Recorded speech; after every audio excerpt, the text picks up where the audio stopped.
Bienvenue à notre série, les grands chefs-d'œuvre de la littérature universelle en 3 minutes. Dans ce numéro, Andromaque de Jean Racine. Andromaque est une tragédie classique écrite par le dramaturge français Jean Racine et jouée pour la première fois en 1667 au château du Louvre. Composée de 5 actes et de 1648 alexandrins, cette œuvre explore des thèmes tels que l'amour, la vengeance et le destin. L'action se déroule dans l'après-guerre de Troie, une période marquée par la destruction et la tragédie. Andromaque, veuve d'Hector, le héros troyen tué par Achille, est désormais captive du roi grec Pyrrhus. Elle est emprisonnée dans le palais d'Épire, où elle lutte pour protéger son fils Astyanax des intentions meurtrières de Pyrrhus. Andromaque incarne la douleur et la résilience, et son amour maternel inconditionnel est au cœur de l'histoire. Pyrrhus, quant à lui, est un souverain grec régnant sur Épire. Fils d'Achille, il est épris d'Andromaque, mais est également promis à Hermione, la fille d'Hélène et de Ménélas. Hermione, à son tour, aime Pyrrhus, créant ainsi un triangle amoureux complexe. Pyrrhus est tiraillé entre son devoir politique envers Hermione et son désir passionné pour Andromaque. Oreste, fils d'Agamemnon, arrive au palais de Pyrrhus pour réclamer Astyanax, qu'il souhaite tuer par vengeance. La raison officielle est la crainte qu'Astyanax, devenu adulte, cherche à venger son père Hector. Oreste est lui-même amoureux d'Hermione, qui ne partage pas ses sentiments.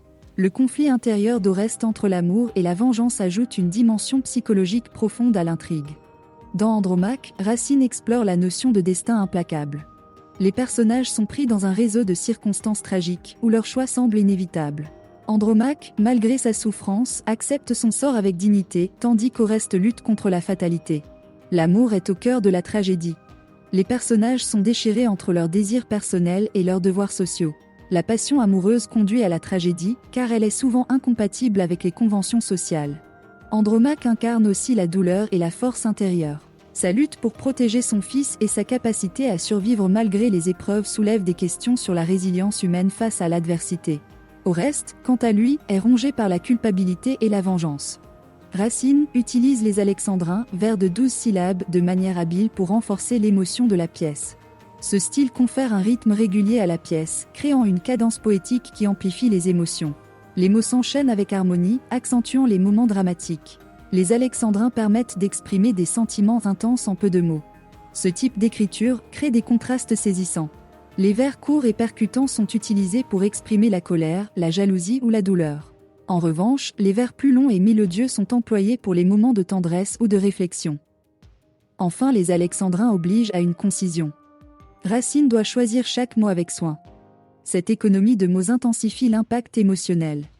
Chaque vers compte, chaque syllabe résonne. En somme, de par son style particulier et beau et son histoire poignante, Andromaque transcende les époques, explorant les tourments émotionnels et moraux des personnages. Leurs amours contrariés, leurs devoirs et leurs passions se mêlent dans un drame intense et poignant où la psychologie humaine est mise à nu.